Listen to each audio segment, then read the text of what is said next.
Well, there's a reason why some movies go straight to video on demand.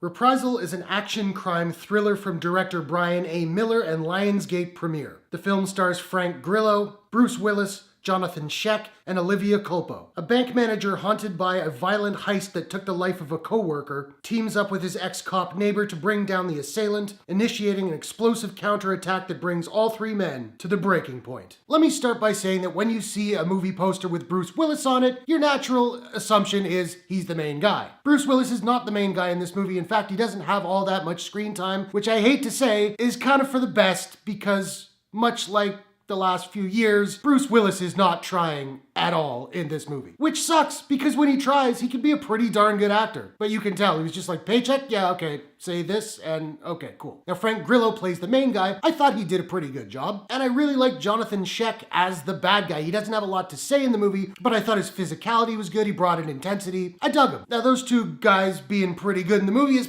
pretty much where all the good things I have to say about this movie stop. Because it's not good. Now, I see people on IMDb are giving it like 1 star out of 10. I don't think it's that bad, but it's pretty bad. The biggest problem with this movie is the writing. It asks us to take a bunch of leaps that you just don't buy. The dialogue is poor to awful at times, and it's surprisingly repetitive. There's a scene where Frank Grillo's character is talking to Bruch Willis, who's his neighbor and an ex-cop, and Bruch Willis is trying to get him to talk about the events of the bank robbery so he can understand what happened. Okay, so what happened?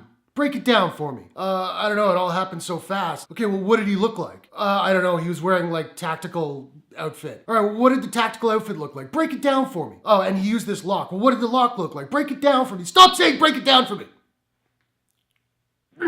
And then there's the sequence during the bank robbery where the robber, in his full tactical suit, he doesn't want to have his voice heard, so he's handing out little index cards with instructions written on them. So he gives one to the cashier and it says, fill these 2 bags with money. Makes sense. Then he takes the manager, Frank Grillo's character, into the back room to the safe, and he holds up an index card which reads, open the safe. And Frank Grillo's like, it's on a timer. So then he flips the card over where it says, open the safe. I'm glad you had a backup plan in case the guy wasn't cooperating. Add a swear word. That'll really make him take you seriously. If he just tapped the card where it just said open the safe, tap the card and turn your head a little bit like this, that would have been way more menacing. And the way this movie is shot is awful. There is so much shaky cam in this movie. And again, I don't know why they keep doing it. Bad Hollywood. Stop that, Hollywood. Nobody likes it. And it's all over this movie. The only times it's not being shaky cam is when it's going really hyper slow-mo, which just looks super cheesy. And then during the bank robbery scene, some of the shots are shot from the perspective of the robber. So it looks like a first-person shooter and it just completely takes you out of the movie and it looks terrible. And this movie, for an action crime thriller,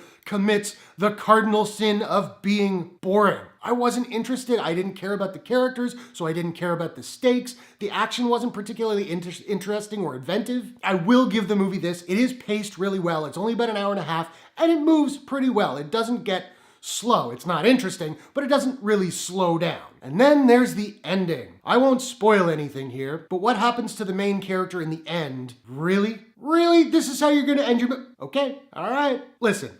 I'm not here to tell you what to do, but if you want my opinion, I cannot, in good conscience, recommend this movie. Now, I don't have a proprietary rating system as of yet, so I'm just trying to figure out what I'm going to give Reprisal. And I think I'm going to give Reprisal a yippee-ki-yay movie failure out of 10. So now I want to know, have you seen Reprisal? What did you think about it? What is your favorite direct-to-home video movie of the year so far?